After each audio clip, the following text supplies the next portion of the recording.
Good afternoon. At this time, I will call the May 15th, 2023 County Council meeting to order. If I can have everyone come to order. I think it's because people were talking. We welcome you here tonight. I welcome you to the York County Council meeting, May 15th, 2023 County Council meeting. At this time, I'll recognize Tommy Adkins, the Honorable Tommy Adkins from District 3, who will lead us in invocation and Pledge of Allegiance. Let's pray. Dear gracious Heavenly Father, we thank you for letting us gather here tonight. I pray that you give us wisdom and guidance in everything that we do. Be with everyone on their trip home. May you have all the power and the glory. Amen. Amen. I pledge allegiance to the flag of the United States of America and to the republic for which it stands, one nation, under God, indivisible, with liberty and justice for all.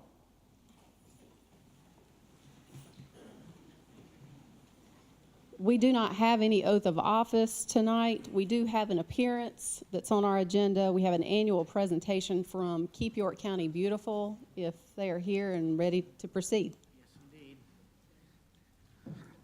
Madam Chairwoman, members of the council, thank you so much for your time and for the opportunity to be a representative of our beautiful organization. And let's go ahead and get started. As you can tell, this is an all-volunteer board. Our vision is to be a well-educated, empowered community committed to beautifying York County through a diverse range of litter prevention, recycling, and environmental solutions. On behalf, whoops, not working. Thank you. Next slide, please. On behalf of Keep York County Beautiful, we appreciate the opportunity to celebrate our 13th anniversary and would like to thank you all, the members of the council, the York County management, the York County Public Works with Mr. Eric Reckett, Director, and Ryan Blanc, our Assistant Director, the York County Solid Waste Collection and Recycling Administrative staff, and presently we have 10 of the 14 board seats full.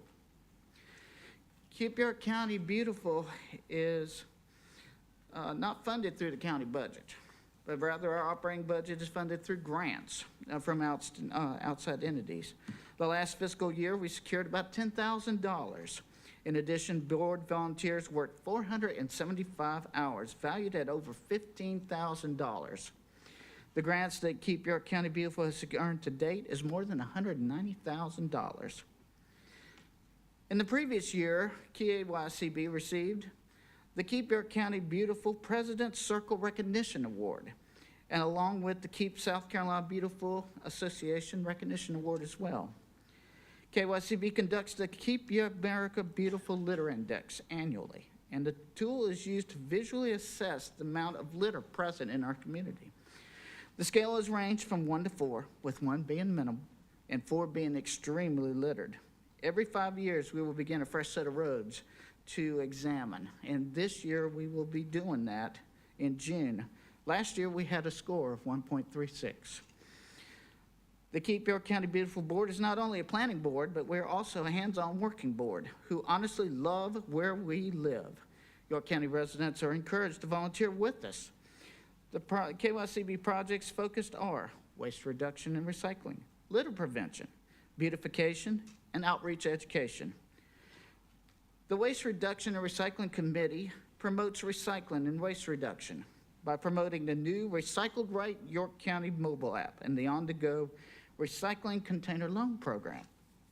The committee has also reached out to 90 multifamily housing locations to encourage residents to recycle at the county collection and recycling centers by offering bins and tote bags. We have also just recently had an Earth Day birthday celebration, and that event was held at the York County Material Recovery Facility and was attended by 1,000 people this year.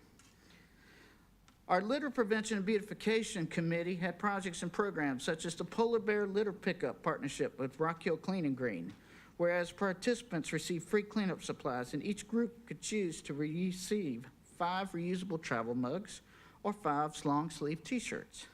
KYCB numbers are not included with the Rock Hill Clean and Green were.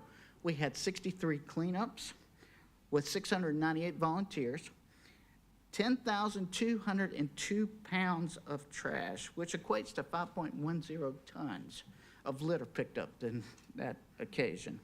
We also have had the spring litter cleanup program, which is still ongoing, from March 20th until June 16th.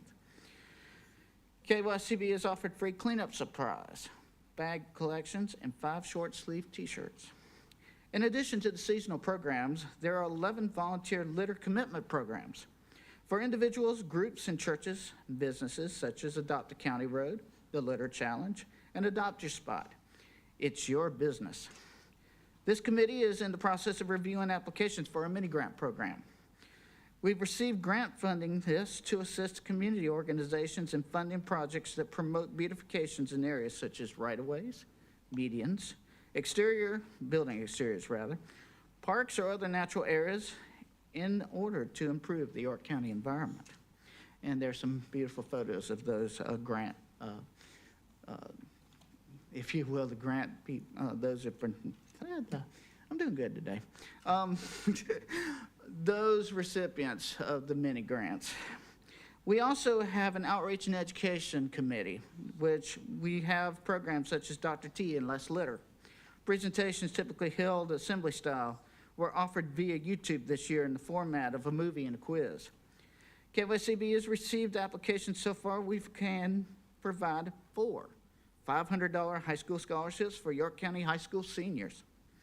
The board also helped with the outreach by volunteering through the sharing of social media posts on personal pages and on group pages, helping with Earth Day birthday, and the household hazardous materials and document shredding events, which you'll see the photos of it as well. But what is the one common denominator about litter in the county, state, and the country? Humans cause it. Did you know that unsecured loads are against the law, can be dangerous, and are the greatest source of litter in the county and around collection centers? In an effort to provide outreach and understanding about the sources of litter, the board helps collection and recycling with tarp distributions. You can follow us, the Keep York County Beautiful Committee, on social media.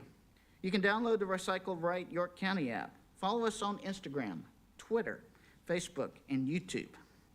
And in conclusion, we would love for businesses, residents, organizations, and schools to support our mission to help keep our county beautiful and clean. Thank you so much for the opportunity to present before you. And on behalf of the Keep York County Beautiful Committee, we thank you for your time and for this evening. Thank you, sir, and we appreciate all the good work that Keep York County Beautiful does. I would ask one question. The tarp distribution, is there a specific location that folks can go to pick that up? We distribute those when we receive them from Palmetto Pride, and they'll be at all of the collection recycling centers. So they can request them at the recycling center? And they'll be offered, the attendants will offer them Thank you, whenever they're Allison. available. And I'm sorry about the font issues on the PowerPoint. I don't know what's going on with that. It looked good when I sent it over, so if you trust me on that. Karen, can I blame you? I'm not gonna blame you. It's totally my fault. I don't know what that's about. Thank you. You have any other questions? Any other questions from I just want to thank you. I mean, the work that y'all are doing and the participation from the public has been incredible. So great work. Very good. Excellent. Thank you so much. Yeah. Anybody else? Thank you very much. We move now to our public forum session of our county agenda, and this is an opportunity that council considers very important, where we get to hear from constituents. And the way that we do this, because there's an agenda that we have to do business on, but we hear from our citizens first, and we allow you all to sign up for 2-minute increments, and we allow the first 15 folks that get here and who have something on their mind that they want to address, that they can bring that up. Now, if we have a public hearing item, you aren't limited, but there's no public hearings tonight. But when it comes to the public forum session, this gives our community an opportunity to present information to the council. We don't interact with you. We don't answer questions. We're here to listen and to listen to the concerns. We do ask that anyone who speaks, that you do so in a calm and respectful manner, that you not have any personal attacks, this is all of that list for anyone who signed up on that list, if you'll adhere to those requirements. I have noted that there are a number of folks here who signed up for York County Library discussion, and you're more than welcome and free to come up here and speak on that. I do want to make sure that you all know that that council doesn't decide what goes on the shelves at the library. And that is done by the director of the library and the library board of trustees. And there is no motion or other action item pending tonight on the library issue, with the exception of hearing from an individual who signed up at the concerned citizen stage. So I did want you all to be aware of that, but you're more than free to come up and speak. When I call your name, a couple of things. When I call your name, if you'll come up and please state your name and address first, and then if you will pay attention to the screen will let you know when you get to a warning, when you get close to your 2 minutes, and then it'll start flashing red. If you can please cut your comments off so that I don't have to at the red mark, I would very much appreciate that. Thank you. First individual who signed up, Diana Simone, and I'm sorry if some of this handwriting I can read and some I can't. Diana Simone, 375 Starlight Drive, Fort Mill. My name is Diana Simone. I'm a resident of York County and here to speak about books in our libraries. I'm a former investigative journalist and now president of the Born to Fly Project to Stop Child Trafficking, which works in 65 countries, reaching kids before the traffickers do. I speak to you tonight as someone who has fought trafficking for 2 decades in that time. I've been to many seminars. One of the most pivotal was called Porn Harms, about the connection between trafficking and pornography. It opened with a neurologist talking about how addictive porn is, way above crack cocaine, and how the brain is actually pliable and will change according to what is put into it. Most people think trafficked children are abducted, but they're not. Traffickers don't snatch kids or they'd run. They recruit them and groom them so that kids are bonded to them and won't leave. The Stockholm Syndrome. One of the ways that traffickers groom kids is with pornography. They use it to normalize behavior that any child instinctively knows is wrong, neuroplasticity. If I stood outside a library and showed a child a picture of a nude man, someone would call Sheriff Tolson and I would be arrested because it's inappropriate behavior when children are around. It's not a First Amendment issue, it's sexually inappropriate. It's porn, it's a crime against children. So if it's a crime outside the wall of a library, it's a crime inside the wall also. I ask you that we would have these books placed elsewhere in the library, not in the children's section. It's a good compromise for everyone. And I end with a question: how long will we allow our children to be the currency of darkness? Thank you, ma'am. Dave Phelps.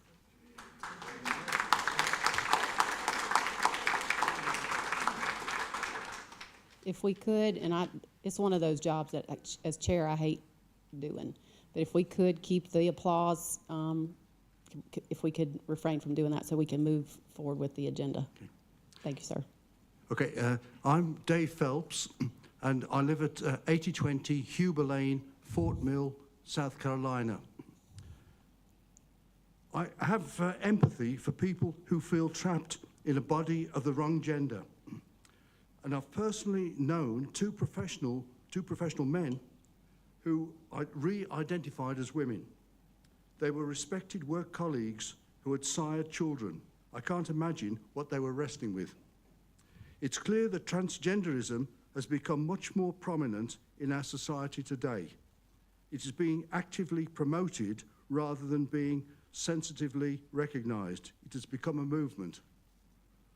My big concern is when this movement seeks to influence children and young adults, our citizens who are most susceptible to trendy ideas or ideas that present themselves as being able to release them into something better or free them from their current difficulties.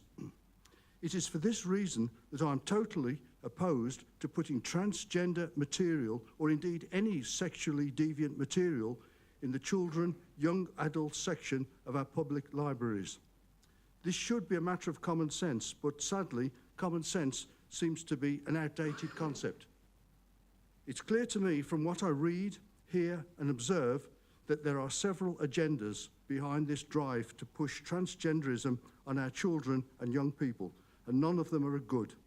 They're not good for the young people or our society. I therefore urge that these harmful books are removed from the children, young adult section of our libraries, our public libraries, as quickly, totally, and permanently. Thank you. Thank you, sir. Larry Byrd.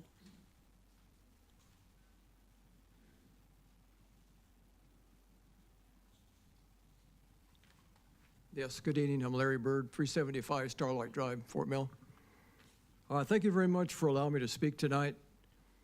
First of all, I'd like to request that the council support and ensure books that are unsuitable for children be moved from the children's section of York County Libraries to the adult shelves. This includes books that confuse children about their gender, self-identity, and also taking away their innocence at a very, very, very young age. The increasing suicide rate among young children is alarming, as well as depression, drug usage, and hopelessness in our youth is alarming. It really bothers, this society has got a lot to do. How many folks in here have children or grandchildren? I know you can't answer that question, but think about that. Suicide, drug usage, depression, and hopelessness among our youth. And that is a problem that is prevalent in this country.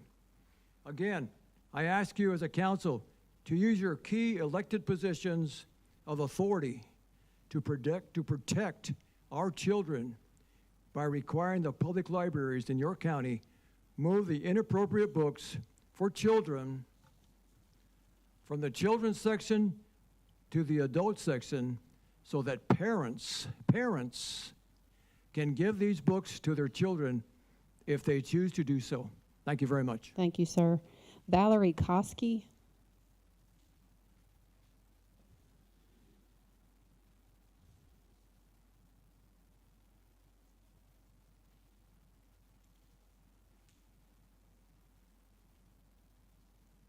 Hi, I'm Valerie Koski.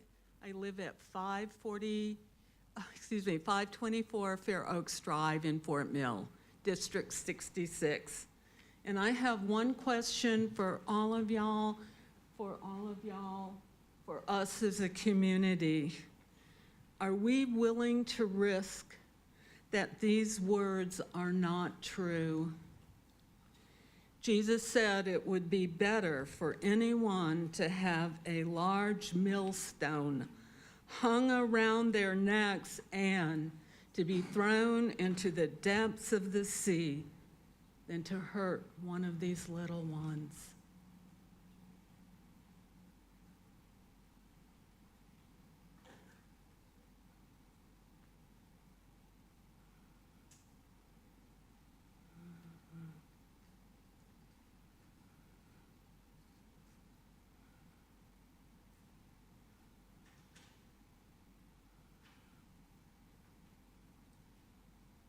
Thank you, ma'am. You're Are welcome. you wanting, do you have anything further? Are we willing to risk as a community that these words are not true?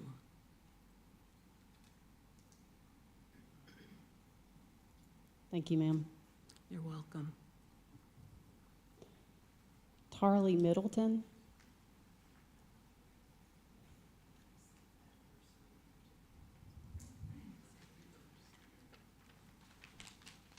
Hello, my name is Tenley Middleton, I'm sorry. 702 Maple Hill Drive, Fort Mill, South Carolina.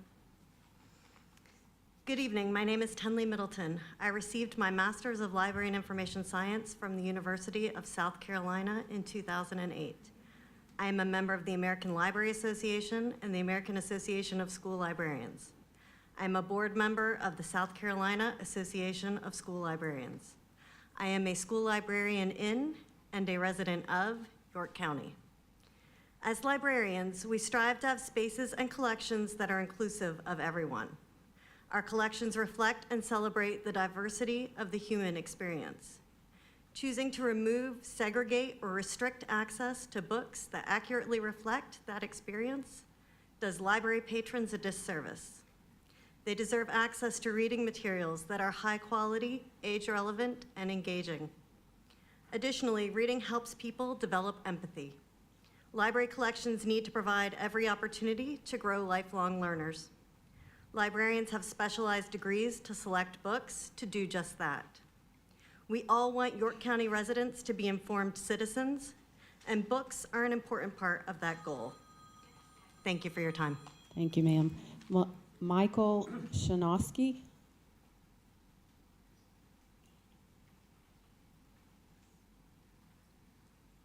Hi, I'm Michael Shanowski, 212 Pebble Creek Crossing, Fort Mill.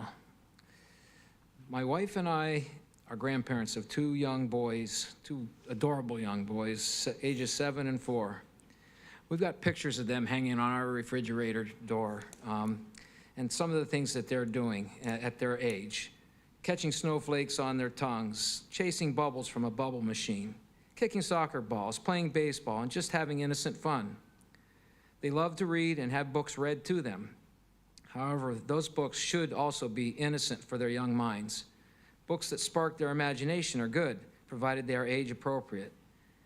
These young children, not only ours included, but everyone else's, do not and should not be exposed to sexually explicit content that they are not old enough or mature enough to comprehend in a way that can cause much confusion and misunderstanding for their innocent lives. Please consider your own children and grandchildren, and thank you for your time in listening to our plea for wisdom when making these critical decisions. Thank you, sir. Catherine Gutteridge.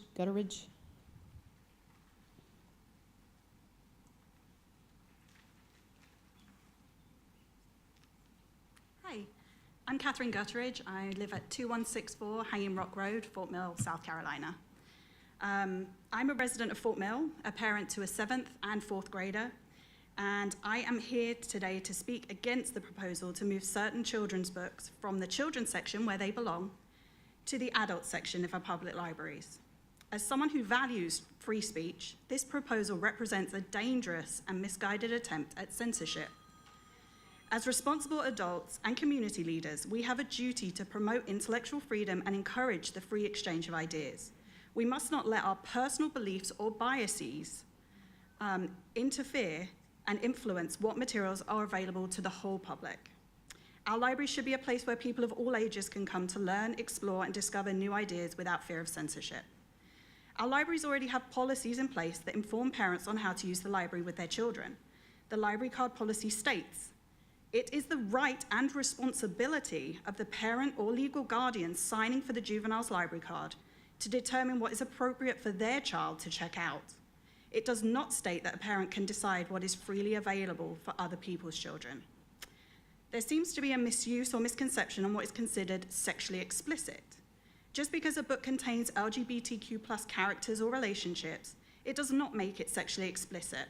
In the same way, a book that contains cisgender or heterosexual characters or relationships is not sexually explicit. In fact, these books are important for our children to see the diversity that exists within themselves and in the wider world. In conclusion, I urge you to reject the proposal to move certain books from the children's section to the adult section. Let us instead focus on creating a welcoming and inclusive environment for all, where free speech and intellectual freedom are celebrated and censorship is not tolerated. And I have a segment of our petition here. The overall petition had 1,300 signatures. We have over 630 just from York County. Thank you, ma'am. If So you, I'll you can email pass that to our clerk. Yeah, thank you. Carrie Gutzwiller Love.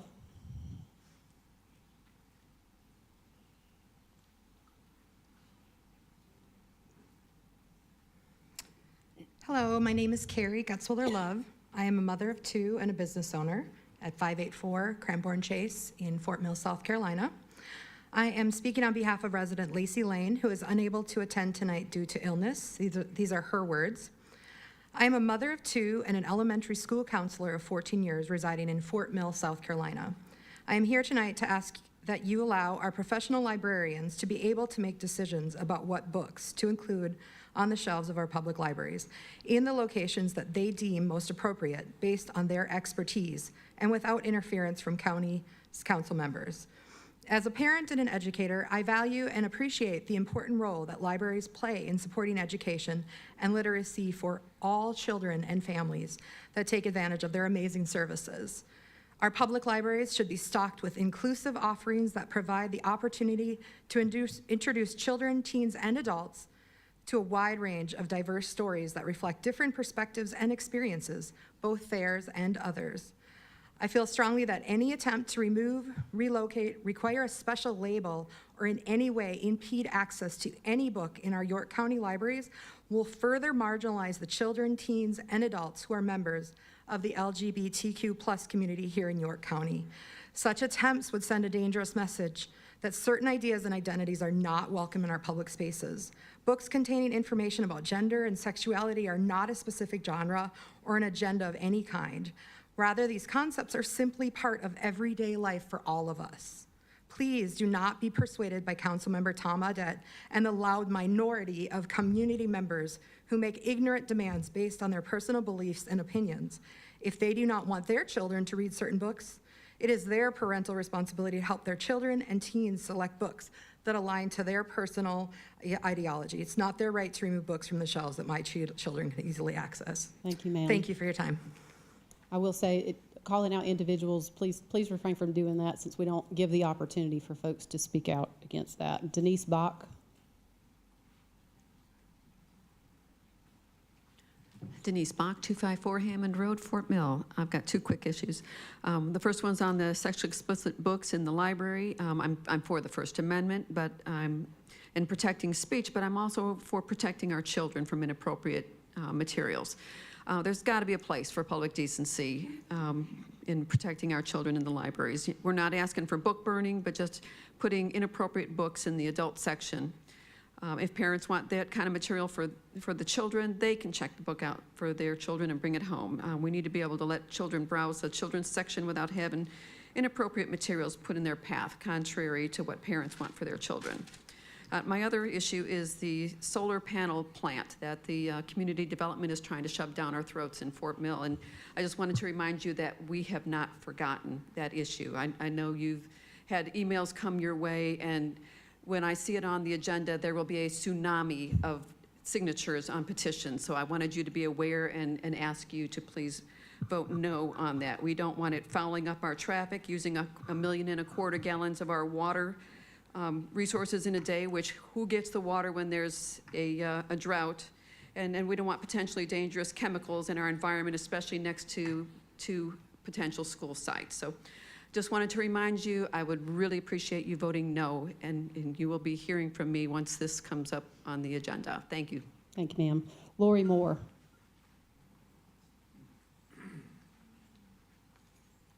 Good evening. I'm Lori Moore, and my address is 1437 Broadcloth Street, Fort Mill. And I'm here to speak about the York County Libraries and the inappropriate books that children have access to. I think that they should be moved into the adult section, so it's more at the discretion of the parents of the children what they have access to, especially when they're inappropriate or sexually explicit. And just for an example, I just read about a case of a 6-year-old girl, first grader, getting assaulted by 6-year-old boys in her class. It was recorded on an iPad, and it just, things like that should not happen. It did not say that the boys learned the acts, sexual acts from books that they got in their school, but it can be used as an avenue in situations like this. So why should we implement something that could cause a situation like this, lead to it, and not protect the children? If we accept this puts children at risk instead of protecting them. Inclusion does not equal protection. Thank you. Thank you, ma'am. Tom Bach.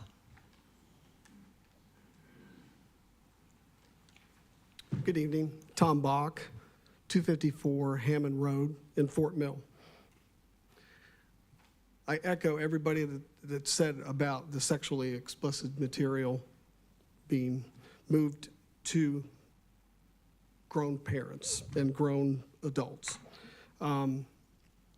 We didn't even, when I was going through school, we didn't even get books like that until we got into high school with our health classes. Even today, Barnes & Noble, you go through Barnes & Noble, they do not have these type of books, sexually explicit books, in the children's section, because I've been through it. I've been through several Barnes and Nobles and other bookstores. So why would we want to put them in public libraries? This issue, if it comes up and these books do not get moved to more adult area, it'll affect our children both physically and mentally for years to come. We already have enough information out there for our children to digest. Why would you want to add something like this to it? So remember, they're just children. They're learning basics. Thank you. Thank you, sir. Katie Rutland.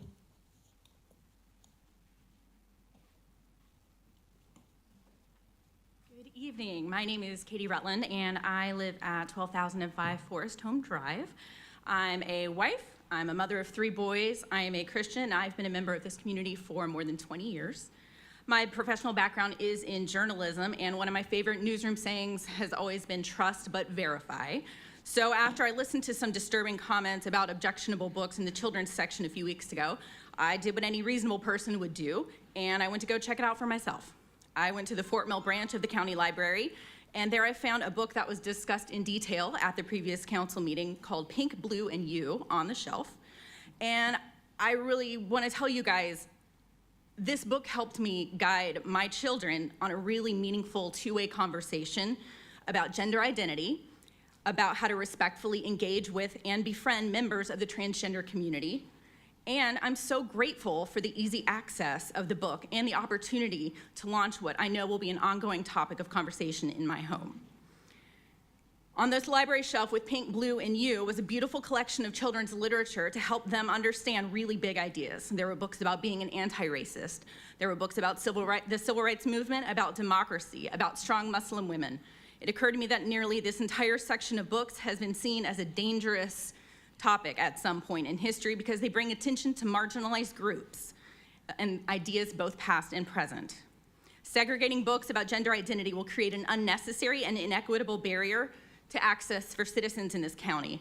Current objections to inclusive books have failed to provide any evidence that these books on gender identity are explicit or harmful to anyone, and therefore requests to segregate them should be recognized merely as an attempt to divide instead of unite.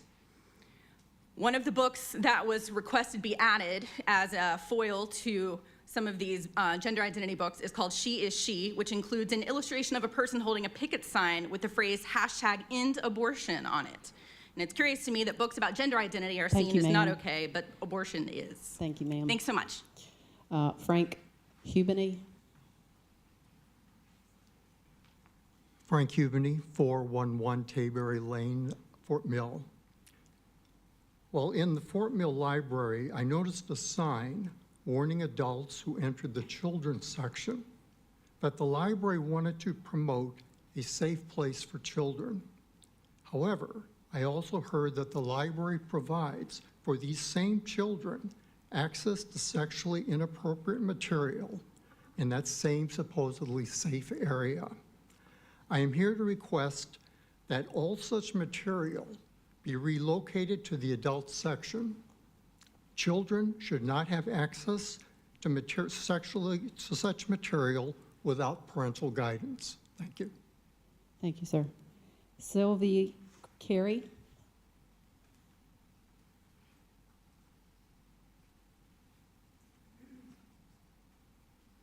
My name is Sylvie Carey. I live at 124 Charlotte Street in York, South Carolina.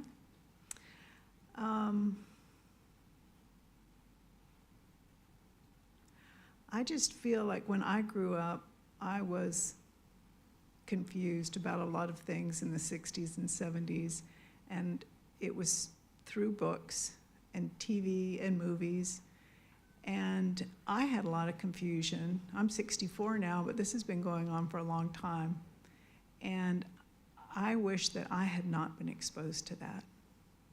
I've had to do a lot of inner healing. I know as a child, I would not have had access to things that adults provided to me, or that were provided to children. to view and to read. And I just ask, as someone who's had to deal with this most of my life, that you just think about the individual children. If their parents want to expose that to them, that's their choice, but just, children are innocent, let them stay that way. Thank you. Thank you, ma'am. Inga, Carey? Hi, my name is Inga Carey. I'm at 705 Atherton Way in Rock Hill. I'm a resident and I'm a teacher in York County.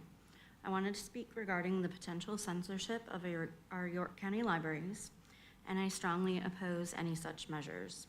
I respect parents' or guardians' rights to monitor their child's literature intake. I don't want them to monitor mine. As a teacher, I encourage parents and guardians to be involved in their child's reading and learning. It's such a wonderful partnership, and we need more of that. We need more of that in our community.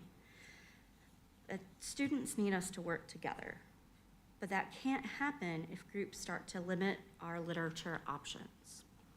We need to trust the librarians who are trained professionals in how books are categorized and placed in our libraries. Diversity is a wonderful part of our world, and we need to show representation. This does not mean that there is porn or non-age appropriate books in our libraries. LGBTQIA books, plus books, are not explicit or pornographic in general. Descriptions of genitalia or sexual acts should be placed in the adult area, whether it's a homosexual couple, any sort of transgender couple, or even heterosexual couples. Groups with other political or religious agendas need to stop. If they are truly concerned about suicide rates, then they would choose acceptance instead of denying other people's existence. Thank you. Thank you, ma'am. That does conclude our public forum session. I do want to note that since the entire 15 folks who first signed up to speak on this spoke on the library issue, it's important to me that your comments make it to the right body that makes decisions on this, and that's not the council. So the Board of Trustees and the Director of the library are the ones who decide where books are located in the library. I believe they have a meeting this week. I encourage you to look at their agenda. I don't know if they allow public comment or if they allow you to send your emails, but if you want your comments heard by the entity that actually makes those decisions, that is the Library Board of Trustees, and I want to make sure that your comments make it to the right place. Additionally, I want to make sure that folks understand that there's no motion, resolution, or other action pending before council to defund the library. I want to make sure that that was clear as well. So that does conclude our public forum session. We do appreciate the community coming out and speaking. It's always good to see so many folks come out. We're going to move now to our consent agenda. Do we have a motion to approve the consent agenda? Motion to approve. Motion and a second. Any discussion? All those in favor say aye. Aye. Any opposed? Hearing none, consent agenda is passed. We move now to, we do not have any public hearings tonight, but we do move to our first item in old business. Council to consider approving second reading of an ordinance to amend the code of the County of York, South Carolina, Chapter 51.05, Water and Sewer Rates and Charges, Terms and Conditions of Service, Sections B2 and B10, in order to amend the water rate schedule and sewer rate schedule and to provide for matters related thereto. If we want to let folks clear out before, or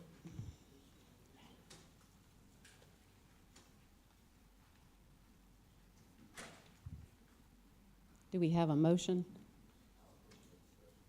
Can you turn your mic on? The mic's on. Approve for discussion. We have a motion and a second.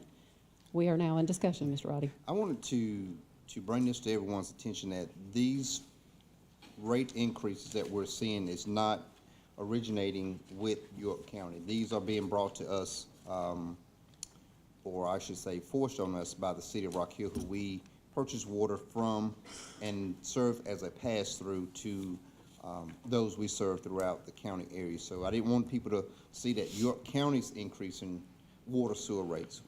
Our rates are being increased, and we're having to pass these rate increases on to our residential and commercial customers as well. So I wanted to make that boldly clear that York County don't own any well, we own Blue Granite, but this is not part of that. But the rate increase that we're seeing is being forced on us, and we're being forced to pass some of these rates on to our end users. Thanks, sir. Any other discussion or questions? I would say to management, is there a reason why this was so late in the agenda? We've already had first reading on this, but can you explain why? Rock Hill sent an original notice out that only had a 6.5% sewer increase and no water increase, and about 6 weeks after that, they apparently did some recalculation and we got another letter stating it would be 11% for water and 7.5% for sewer.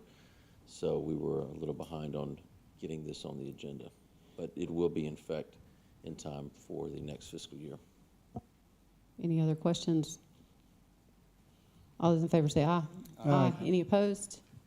Hearing none, motion carries. We move now to item number 2 in old business. Council to consider second reading of an ordinance to establish operating and capital budgets for the operation of the county government of York County for the fiscal year commencing July 1st, 2023, to provide for the levy of taxes for York County for the fiscal year commencing July 1st, 2023, to provide for the expenditure of tax revenues and other county funds, and to provide for other fiscal matters relating to county government. Move to approve. Second. Motion and a second. Any discussion? All those in favor say aye.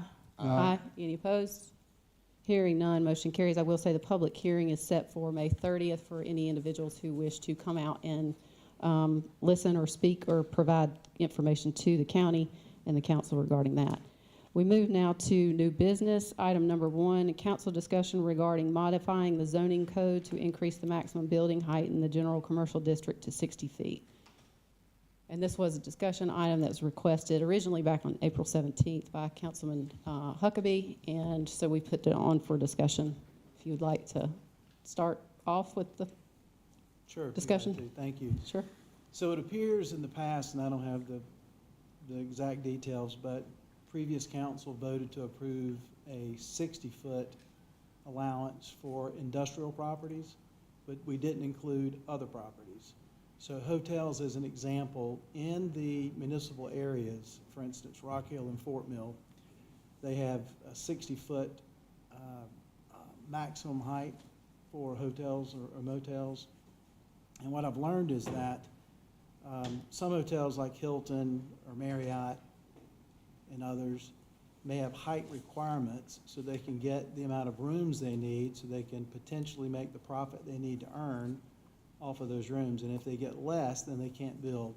So the municipalities have a 60-foot, we have a 50-foot. But we do have a 60-foot on industrial. So what I'm requesting is that we assign this to committee, let the committee vet this and understand this more, consult with staff, and come back to council with a recommendation. Mr. Roddy?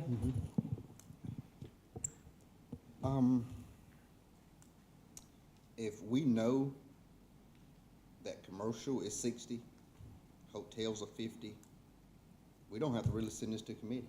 You know, for me, if we could allow a commercial building to be 60 foot tall, why not a hotel? You know, obviously, like you mentioned, hotels have to have the number of rooms in order to meet their business model. At this point, you know, I haven't heard of any hotels saying, hey, if you give us 10 more feet, we're coming, or we haven't turned down any hotels. I'm not for it or against it. It's just a matter of, would this open the door for more hotels to come? Possibly, but we haven't turned down any hotels to this point who've wanted 60 feet or who've come to us and said, hey, you know, I'd like to build a hotel, but I just can't make it work with the 50-foot model that you have. So at this point, I guess I'm right down the middle. It really doesn't matter. If we were turning down hotels after hotels and we're saying we need more hotels, I could see the need, but I don't think 10 more feet would hurt the business. So I'm right down the middle on it. If I could add a quick comment to what you're saying. So it hasn't come to us yet because it never made it past planning and zoning because we have that 50-foot maximum height requirement. So in the unincorporated areas, 50 feet, a hotel's not going to come in and build like they are in the municipal associations. So we do have one that has not been built in the unincorporated area, and there's one pending right now. So it just makes sense to me personally, and this is why I think maybe send it to committee for further discussion, just to make sure we have thoroughly vetted this, that 60 does make sense in addition to industrial. Yeah, so I got a couple quick questions. Is Jonathan here tonight, or David? He's not, okay. So has this been discussed, David, with planning at all? And if it is, if you know about it, is there anything that you can give us for your feedback in regards to this? It has just been discussed at the staff level, and just a point of clarification, I think Mr. Roddy mentioned, it's the industrial buildings that are allowed to be 60 feet, not commercial buildings. And this would apply to hotels and other commercial buildings. So industrial is allowed to be 60 feet. Commercial, which includes hotels, are allowed to be 50 feet. So that's the proposed change. Preliminarily, staff thinks that's reasonable and should be promoted to be consistent. However, we would suggest, as it runs through the process, going through 3 readings, a public hearing, and the Planning Commission, that staff would have additional opportunities to weigh in on the appropriateness of that. That would both be planning department as well as things like fire, public safety, as to whether that's appropriate. Do you know off the top of your head if there's been many requests coming into zoning or ZBA for appeal to go up another floor, such as this? Yeah, Diane Dill's representing the planning department here tonight. And I know we've had one, we've had 2 requests to go up to 60 feet, and have both of those been turned down so far?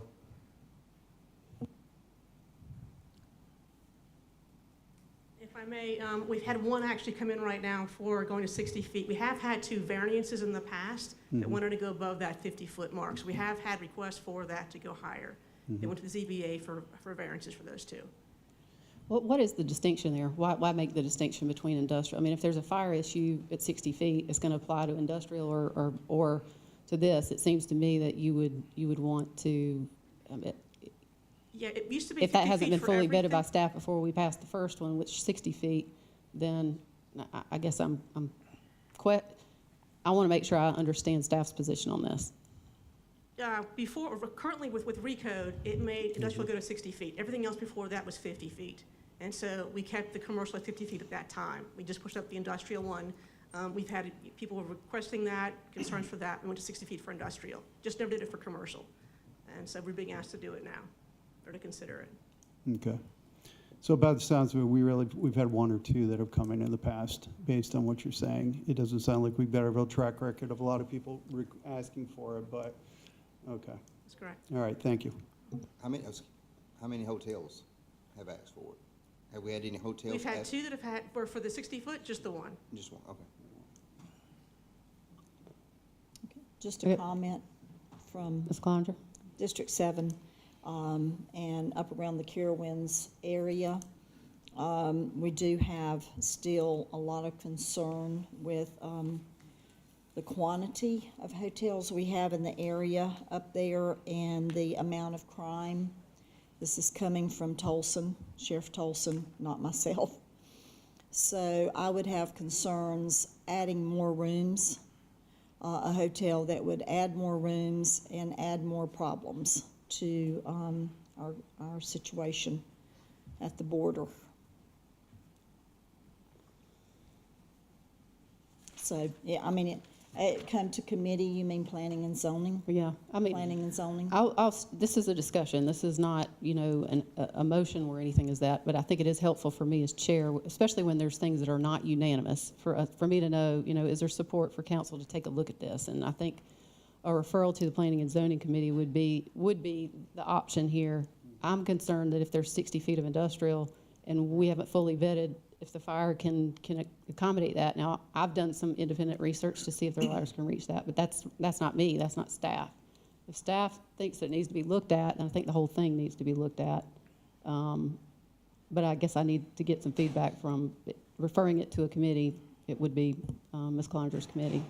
Are you receptive to it come to your committee? Yes. Any other discussion on that?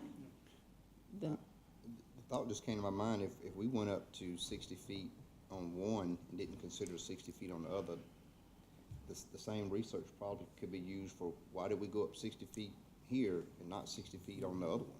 The same, should be the same research. If 60 feet's good here, why wouldn't it be good over here?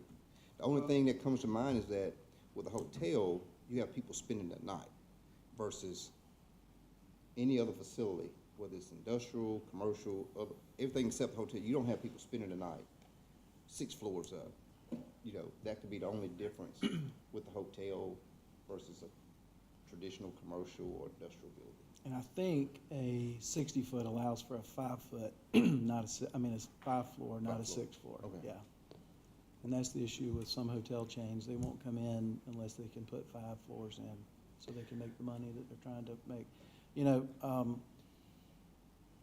not this necessarily matters, but I'd had, a few months ago, I had someone in our district call me, actually, Allison, they were in your, I mean, Christy, sorry, they're in your district.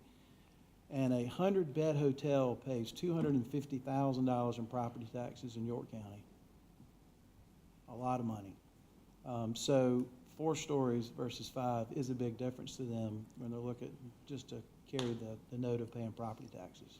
It was actually $263,000. I think it was a 109-bed hotel. Half of that, of course, goes to the school. That's not county taxes, but anyway, it is significant. But I think, thank you for agreeing for that to go to your committee to review.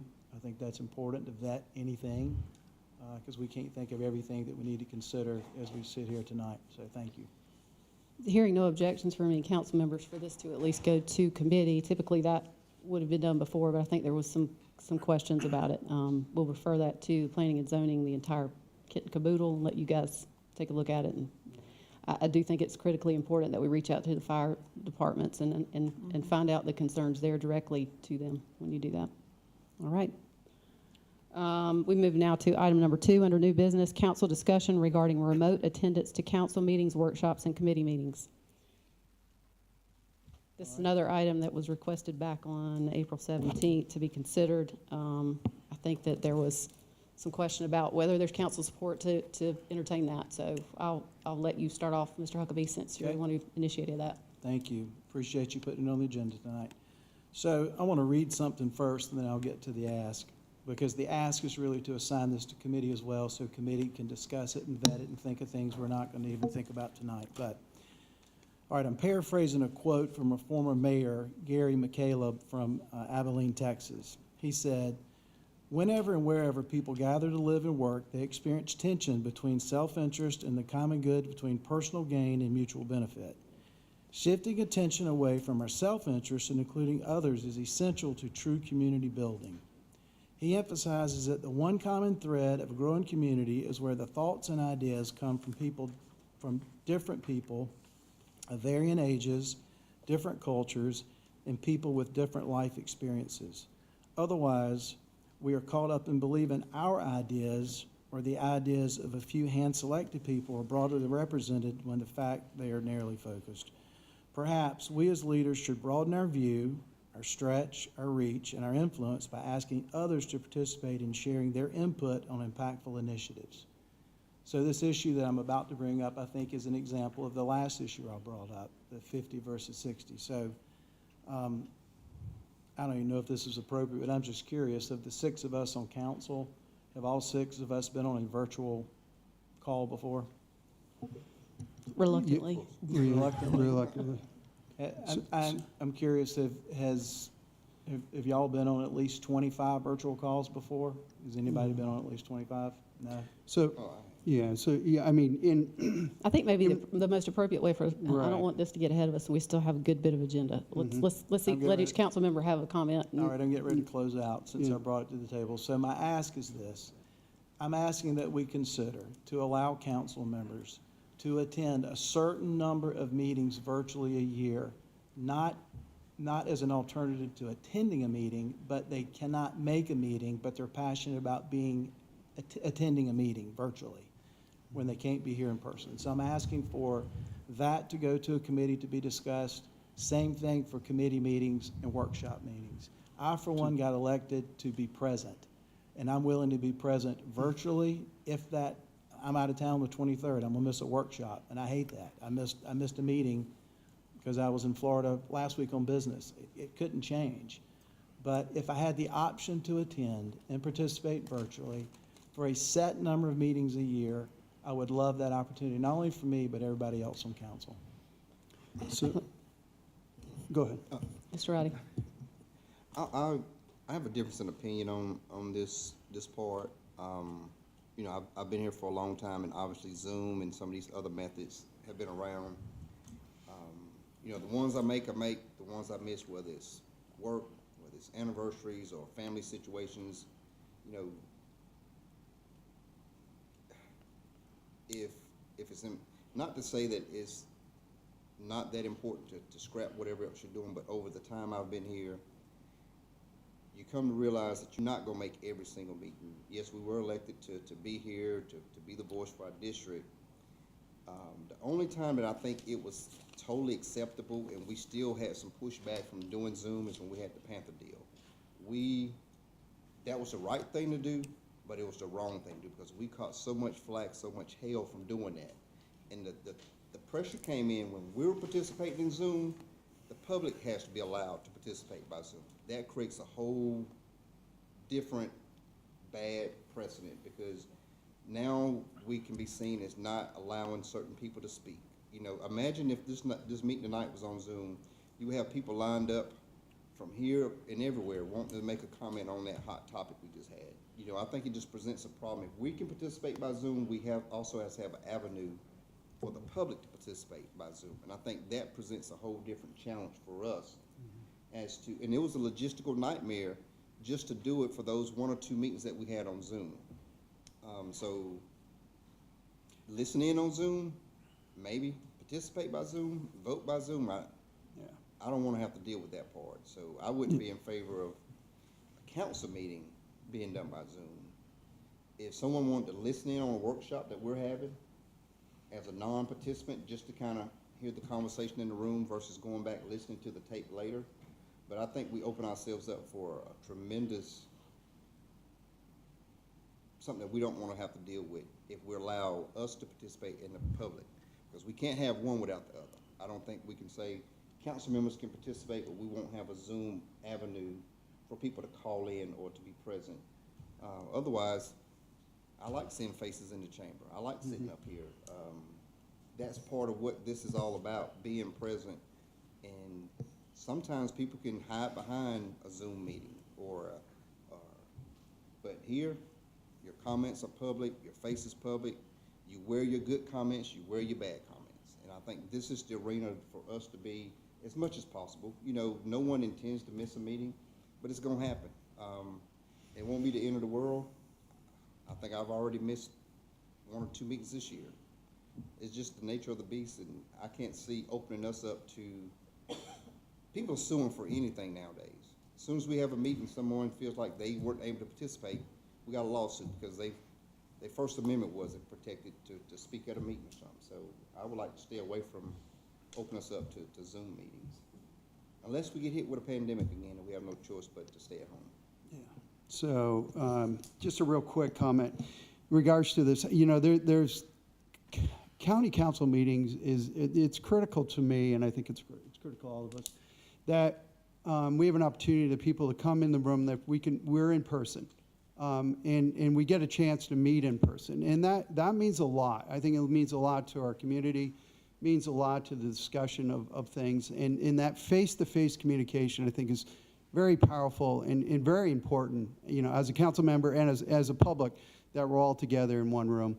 I wouldn't be in support of doing any type of council meeting by Zoom. I think it opens up some of the things that you stated, and the whole component behind it is we're gonna miss out on what we have going on currently tonight and having the discussions we have, and that's face to face. I think that's really important. As far as committee meetings and that stuff, I think listening into a committee meeting, it probably may be something we can discuss. I think when it comes to doing any type of vote, even in a committee meeting, I think it becomes a little bit of a suspect, I think, and challenge to it. So I would be a little concerned around that avenue, but I'm open for discussions around the committee component. Just to be clear, so you would support a committee, council members being able to participate in committee? I'd support, Just not a vote? I would support discussion around Okay. that. Okay. Yeah, just Thanks. discussion, yeah. As Ms. far as Collinger. the meetings are concerned, I really feel very strong that, you know, I was elected to be present at our council meetings, and I do, I'm not a big fan of Zoom meetings, and anybody that has been with me in a Zoom meeting knows that I have some issues there. But anyway, so I'm not in favor of our meetings being in Zoom. I would possibly we could discuss the workshops and so forth, but pretty much no on Zooms. You're open to a workshop? I just want to make sure I'm clear when we get to the next On point. workshop, a discussion of a possibility, not my favorite thing. Okay.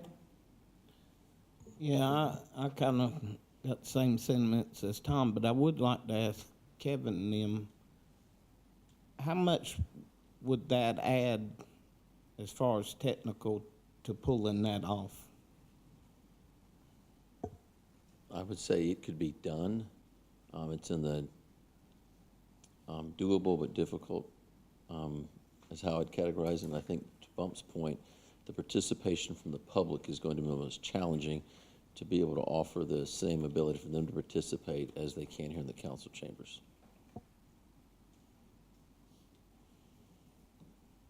All right, so that we round this out, Can I make one more comment? Is that okay? let me make mine and then we'll, Okay. well, I don't mind. You brought this up. Here's your chance. So this is another example of just what I read a minute ago from the mayor, former mayor of Texas.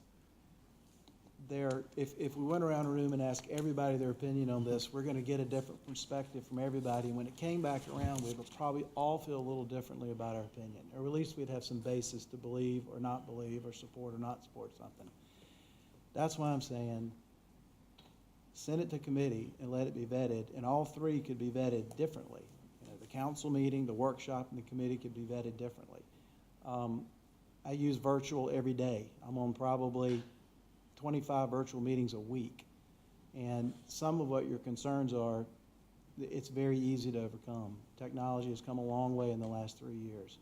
This is not to replace any of us from coming to a meeting or replace the citizens from being a part of a meeting. It's just an option to allow a council member to participate in a meeting if they choose to.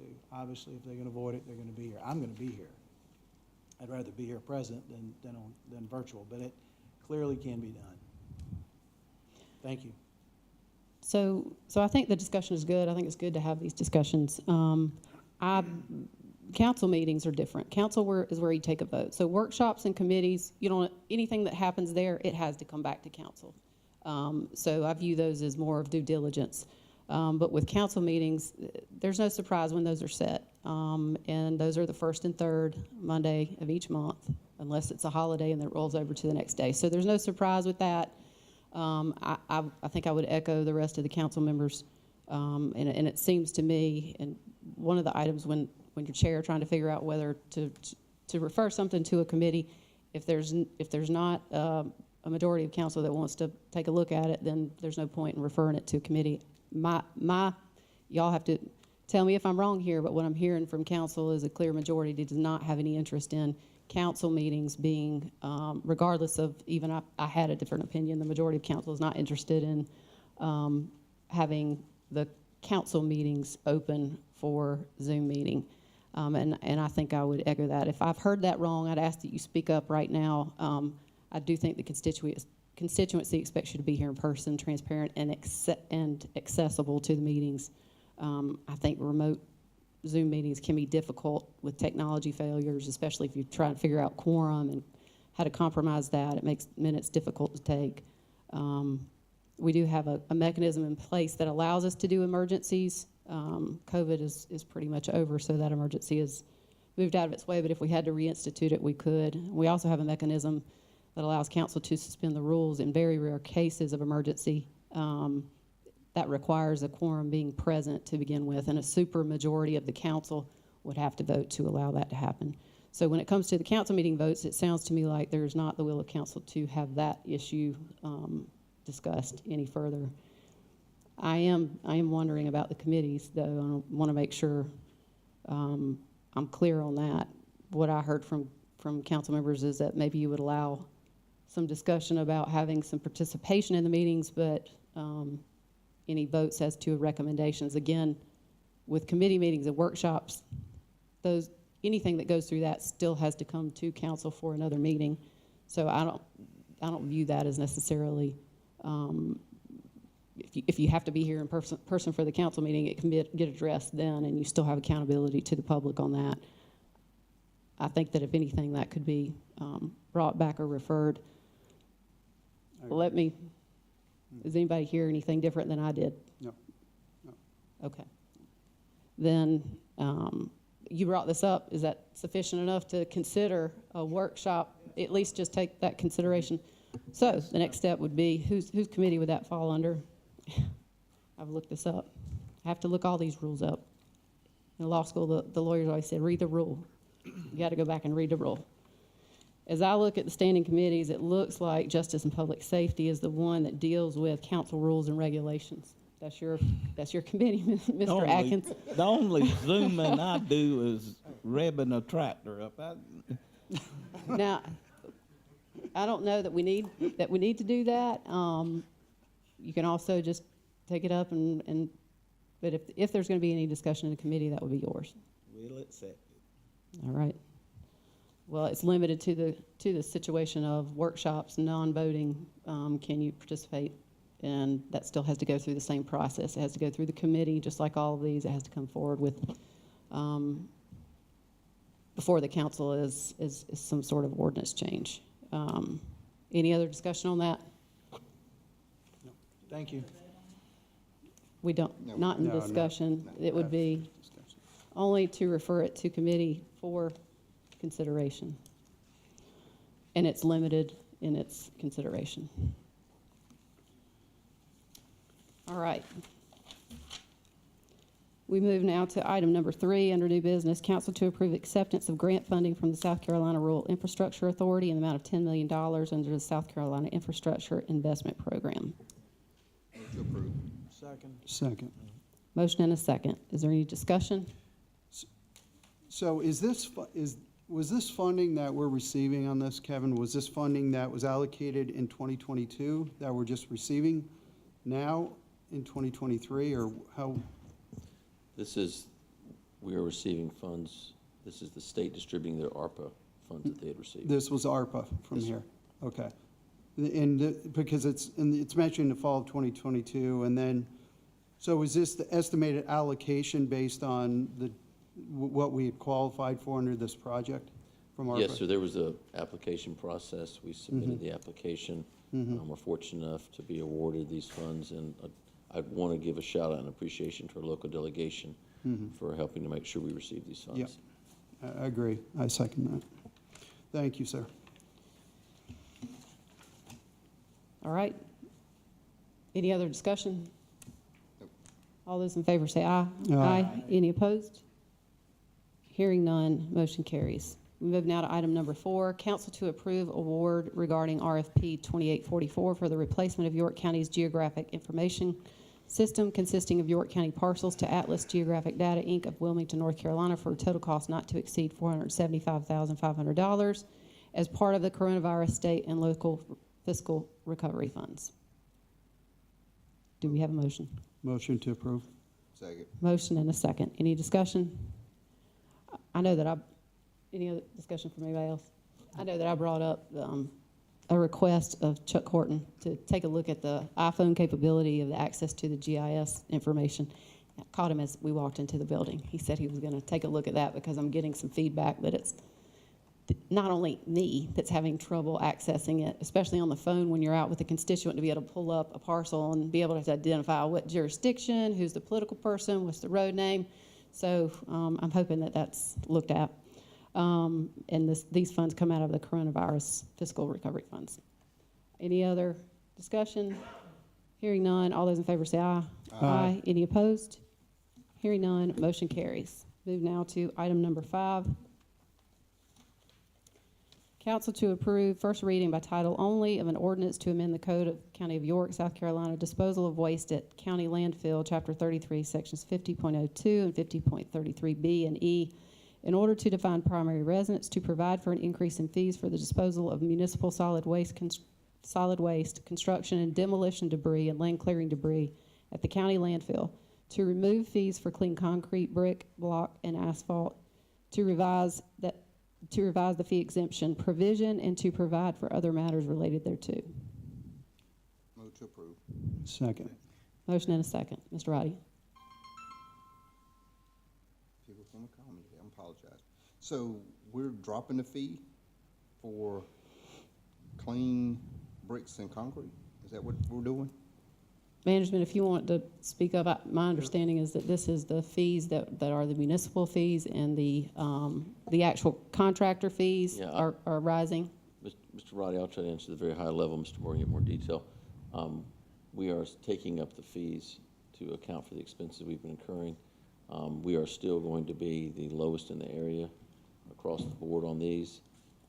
This will not impact individuals going out there to the landfill. There's a limitation on how many tons you can bring out there. That's the only thing that will actually impact individual homes. Because it says to remove fees for clean concrete, brick, block, and asphalt. I'll let Mr. Moore get into that detail. That's why I asked where we're lowering the fees. Yeah, the plan is to increase the tipping fees for municipal solid waste, construction and demolition, and land clearing, debris, and brush.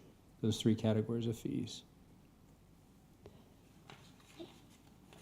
This is first reading, and Correct. these fees are the ones that are geared towards the commercial increase. Correct. The municipal solid waste will largely affect the municipalities who bring their solid waste to York County Transfer Station, where it gets taken to Columbia for disposal, as well as construction and demolition. Thank you, for Mike. I contractors. understand that even with these increases in fees, it is still less than any other of the competitors who correct. follow the rules. That's correct. Thank you, Yes. sir.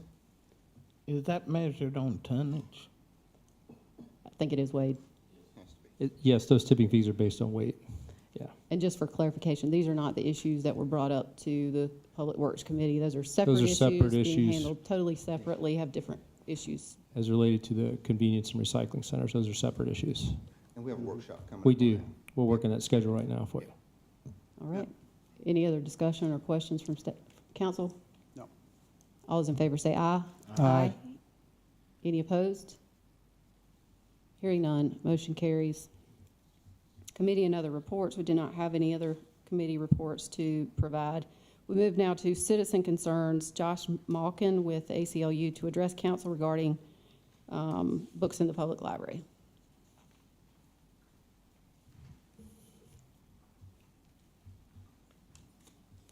Good evening. My name is Josh Malkin. I'm the Senior Advocacy Strategist for the ACLU of South Carolina. The ACLU is the nation's oldest organization dedicated to protecting Americans' constitutional and civil rights. First of all, thank you all for your public service. I've been to enough county council meetings around the state, heard enough rants about roads. I know you all don't get the praise you all deserve, so I appreciate your heed to call the public service. I'm here this evening to share our office's concerns surrounding comments made at the last board meeting regarding relocating children's books featuring LGBTQ characters. I'd like to first share my concerns with some of the comments I heard earlier today, and then go into some of the legal analysis. I think we're more and more in an age where folks can't hear each other, right? It's fundamentally American to disagree, and we can't listen to folks that we disagree with. So what I heard tonight, under the guise of sexually inappropriate, sexually explicit, whatever words were used, were actually 2 distinct arguments. I think there were folks saying that they think any depiction of gay or trans characters is sexually explicit. There is nothing more sexual about a book featuring a gay or a trans child than there is about a book featuring a straight or a cisgender kid. I think that language is harmful. And I would encourage folks to speak to gay or trans kids and their families to understand even the harm that rhetoric causes. The second thing I heard is sexually explicit material, right?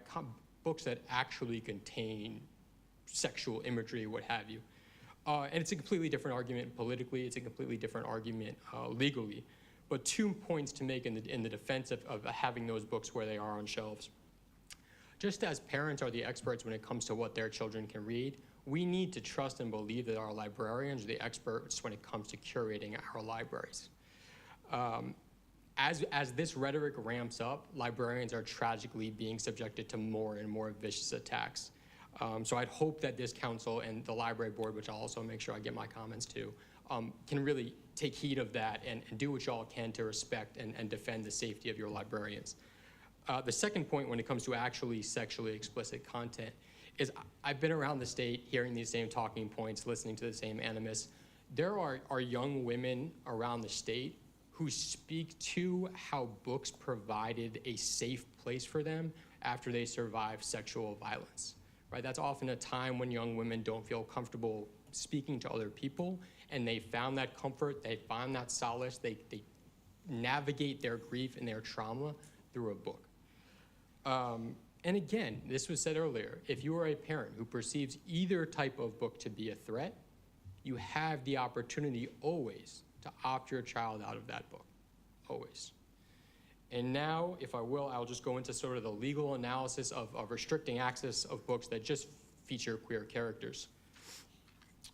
Dear members of the York County Council, I write to share our concerns regarding suggested efforts to ban or restrict access to certain books. Governmental imposition of censorship requirements in public libraries violates the United States Constitution and South Carolina's Code of Laws. Moreover, South Carolina has systems in place to review books that are in public libraries and has expertly trained librarians entrusted with these responsibilities. Our librarians are specialists in their field and deserve our confidence and trust they have the best interest of all South Carolinians in mind. The Supreme Court has been clear that censorship of books in school libraries is de facto unconstitutional. The court held over 40 years ago that local school boards may not remove books from the school library shelves simply because they dislike the ideas contained in those books. The special characteristics of the school library make that environment especially appropriate for the recognition of First Amendment rights of students. The court continues, just as access to ideas makes it possible for citizens generally to exercise their rights of free speech and press in a meaningful manner, such access prepares students for active and effective participation in the pluralistic, often contentious society in which they will soon be adult members. In light of the special role of the school library as a place where students may freely and voluntarily explore diverse topics, a school board's non-curricular decision to remove a book well after it had been placed in the public school libraries evokes the question whether that action might not be an unconstitutional attempt to strangle the free mind at its source. I know we're not here about schools. The principles set forth in PICO, a school library case, have even greater force when applied to public libraries. The government cannot limit access to library materials solely on the basis of the content of those materials unless the government can demonstrate that the restriction is necessary to achieve a compelling government interest and there are no less restrictive alternatives for achieving that interest. I will tell you right now, wanting to protect children from queer characters is not a compelling government interest. The First Amendment's prohibition on viewpoint-based censorship of library books includes the prohibition on viewpoint-based censorship of books that express support for lesbian, gay, bisexual, and transgender people. So I don't write legally that often, so I'm trying to get through some parentheses. Books or materials that focus on gender and sexual identity cannot be censored simply because they may run afoul of certain social values.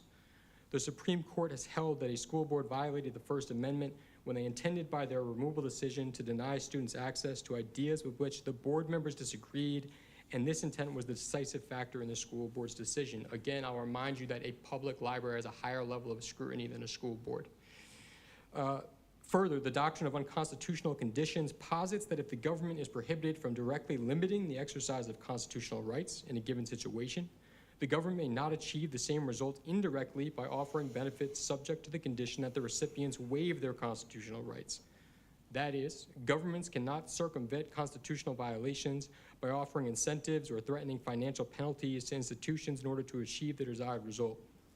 We have received reports that politicians around the state have threatened to withhold critical funding from county libraries unless these libraries comply with an unconstitutional infringement on their right to facilitate the First Amendment right to free exchange of information. In addition, Even where a regulation does not silence speech altogether, the Supreme Court has given the most exacting scrutiny to regulations that suppress disadvantage or impose differential burdens upon speech because of its content.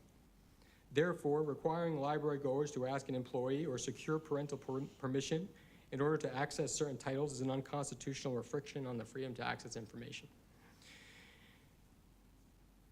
In determining the unconstitutionality of book censorship in PICO, the Supreme Court also emphasized that the school board failed to use established, regular, and facially unbiased procedures for reviewing the books and ignored the advice of literary experts, the views of librarians, and teachers within the school system, the advice of the superintendent of schools, and the guidance of publications that rate books for junior and senior high school students. Local, ideologically based censorship likely supersedes and ignores the established, regular, unbiased procedures of South Carolina librarians. We write to voice our strong opposition to library censorship and offer our partnership in fighting against the effort to censor children's access to information. Thank you for your prompt attention to this matter. And again, I'll say, I'm here to defend all speech, right? I'm the American Civil Liberties Union. We are here to defend all speech. If there is a book called She is She, while I may view that book as being harmful, I would also be here saying that that book cannot be censored from library shelves. And I just say that's why the law exists, right? We are going to disagree about issues that inflare passions on both sides, and that is why the law and the Constitution exists. So I'm just here to outline, the constitutional concerns and the constitutional guidelines around library censorship. I have copies of this letter, and I heard you don't ask any questions. No, we don't, but Okay. you can circulate whatever information you want the council to consider. You can give it to our clerk to council at the Perfect. end of the board, and she can circulate it to us. Thank you so much for your time. Thank you, sir. Just for purposes of clarification, I will add once again, county council does not decide what books get placed on the shelves at the library. That would be handled by the director and the board of trustees. They have a meeting this week. You can go on the website and you can find out when they meet and make sure that your comments are directed towards them. There's also no motion pending or other action pending before council as to defunding the library. Moving now to council member new non-agenda comments. Yeah. Mr. Audette. Yes. First of all, I want to thank everybody tonight, for their time and for sharing your thoughts on this topic tonight. Thank you. I continue and have received several examples from the public in regards to books that the public has concerns with.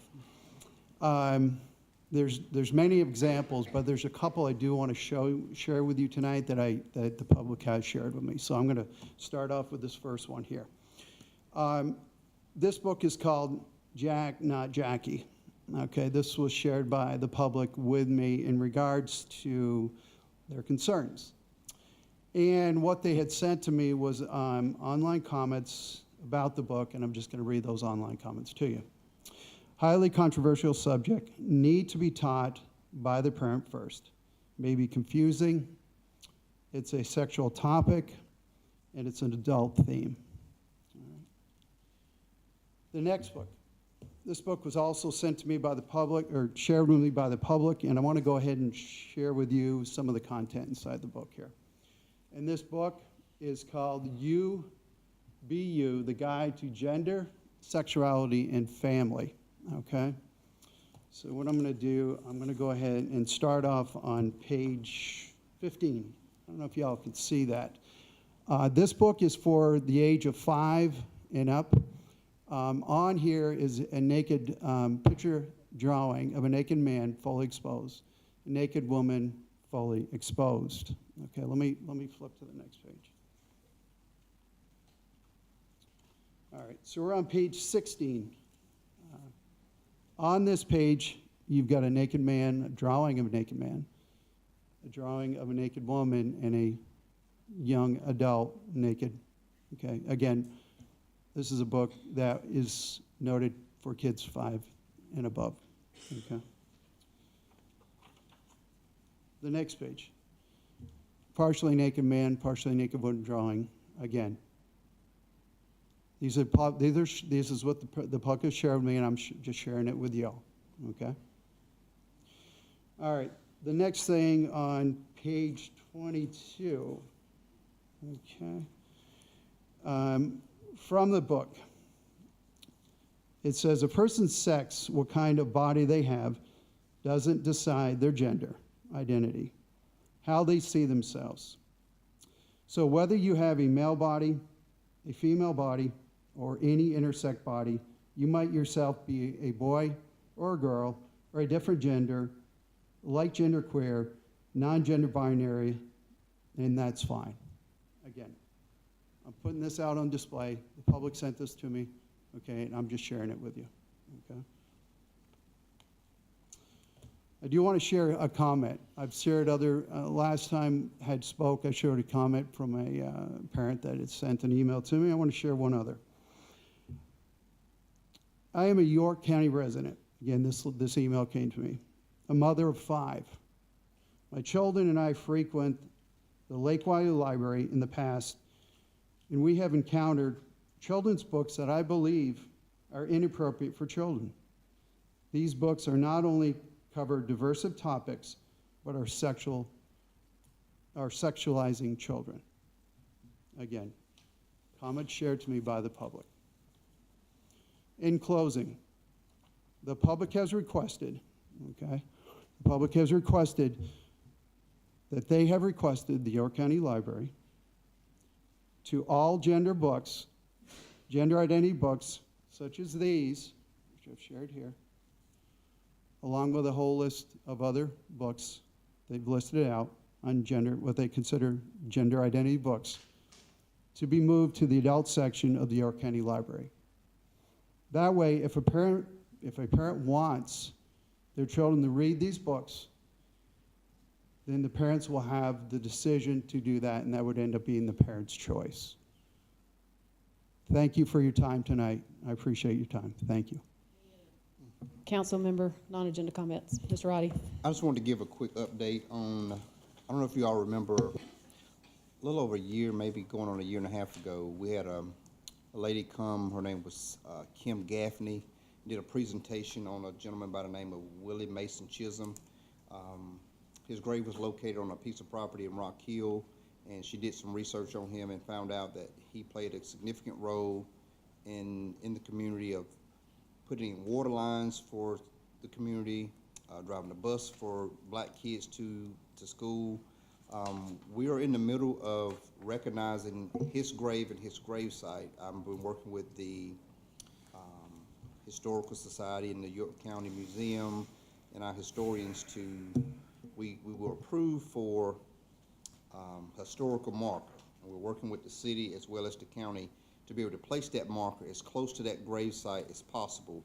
And it's a two-sided historical marker that lists some major accomplishments that he contributed to the community over his short lifespan. He was brutally murdered. We have a copy of his death certificate. He was shot in the back of the head. A lot of other things that were going on during those times. But we're getting close to actually wrapping this up.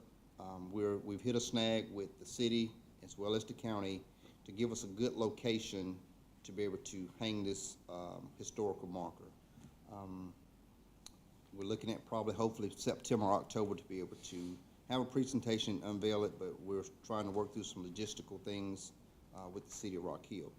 And I'd be remiss if I didn't weigh in on what we saw here tonight with for the books, against the books. You know, it takes a lot of courage to come out and stand at this podium, be in public, for something or even against it. But I think one thing that we're really missing, the underlying tone, is that we're putting more people of the LGBTQIA community at risk. We're putting our librarians at risk. Even these conversations in this chamber, when one side was talking, I could see everybody's face.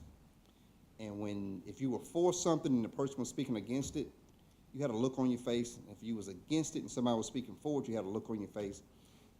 These topics are going to divide this community. It's going to shed light on people who probably are real vulnerable during this time.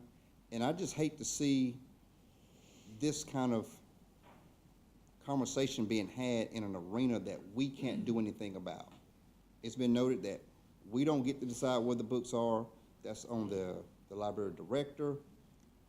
You know, people have said you should hold back their funding. That's not what this body is going to do. I wouldn't support that. But we got to remember, we have laws, we have rules that were put in place long before us that we're living by now. And I've had this discussion at work. I've had it at home. One of the most vulnerable places kids, parents, anybody, not going into the library, you get more here than you're going to get on the shelf at a library. And nobody's talking about doing something on the internet and all those kind of things. But it's still the right of that parent. I don't care if the book's in the children's section or the adult section. I don't see 3, 4, 5-year-olds just walking into a public library without a parent who's going to be their guardian, who's going to guide them to what's appropriate. And if that child picks up a book or is interested in a book and that parent doesn't feel it's appropriate, that parent is on site. And I made this comment to a gentleman before this meeting. We're going down a slippery slope if we're starting to try to decide things that replaces parenting. That's not what I ran for, and I don't think anybody up here would have ever put on their campaign literature that I will support taking your right away as a parent for your child to decide what's appropriate, what's not appropriate. That's not what we run for. We're here for your local government to make sure we run an efficient government, take care of the citizens, and things that the government can take care of. I don't want to get into doing things that takes your right away or anybody's right as a parent. When you walk into that door of that library as a parent with your child, you have the ultimate right to decide what your child picks up or puts down or have access to. So let's don't hide behind, let's protect our children. When you get certain groups of people that says, I don't like this, I want to change this, but the law says, change the law if you want to change something, but that's not why I sit up here. I'm not interested in telling our library director, move these books or we're going to cut your funding. That's not on the table. But what I am concerned about is the separation, the segregation that this is going to do just by the public comment section. It's dividing, it's not bringing us together. It's showing that you should be over here because you think a certain way. I should be over here because I think a certain way. We got to start listening more to each other. Someone made the comment, everybody's talking and nobody's listening. You know, somebody who needs to read those kind of books, need to read those kind of books whenever it's appropriate for that family and that parent, that child to make that decision. And this balloons over into several bigger decisions that people in Columbia are making, people in Washington are making when it comes to a woman, her health choices. That's not what we need to be involved with. I dare sit up here and try to tell anybody, male, female, what's appropriate for them and their child, their bodies, their household. Let's make sure we are directing our comments to the appropriate body. I think our chairwoman did a good job of saying, go to the board, the library board, have that discussion with them. It's not that we're not concerned, but this is not the right body to have that discussion. Please, ma'am, please, sir, try to make sure you reach the right body, the right people, the right ears to have those discussions. And it's our job to hire a library director, but that's on them. And I fully trust librarians across everywhere who've given their time to do the research, because we have people who haven't been into a public library in 50 years. Now all of a sudden trying to tell libraries how to operate. That's not how this works. You know, you don't tell your doctor how to operate when you haven't gone to med school. Let's try to be reasonable what we're asking people to do. And I saw the looks on people's faces tonight that just says where we are as a community. Let's respect each other's views. Can we agree to disagree on some things and that be okay? But some people feel like it's my opinion and it has to be this way. You know, we all have kids, we all have things that we're passionate about, but if you can't respect people's views and opinions, take a look in the mirror and see who you are, because everybody's not the same, everybody don't feel the same. We don't even vote the same up here. But at the end of the day, we do our job and we respect each other. And at the end of the day, that's what it should be about. Respect those who don't think, act, or even look like you.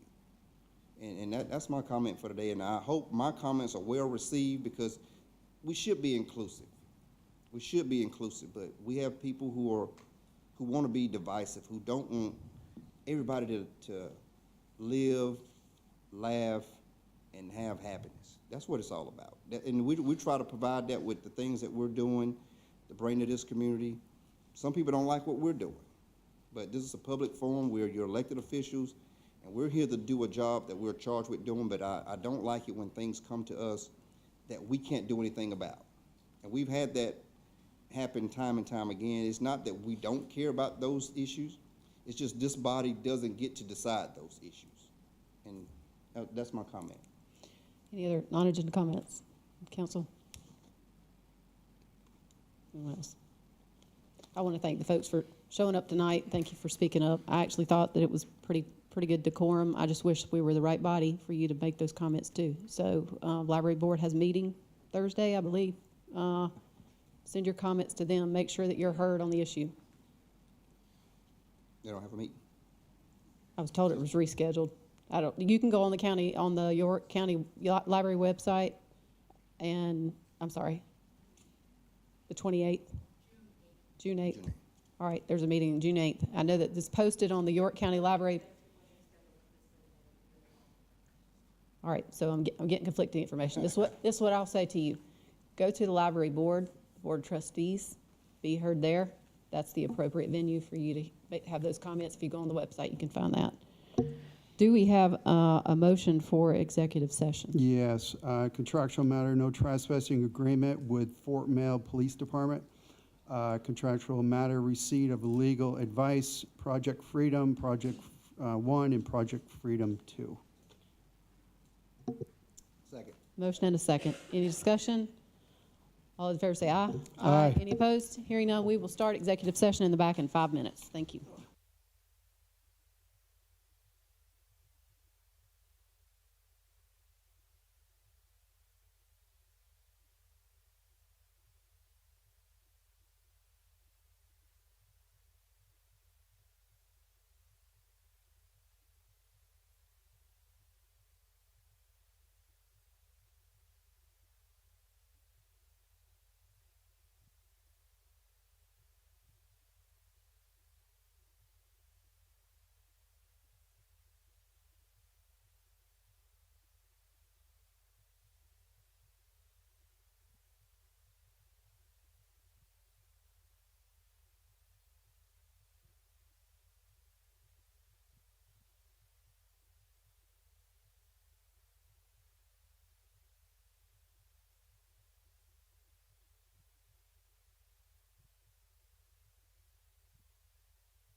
All in favor say aye. Aye. Any opposed? Hearing none, we are adjourned.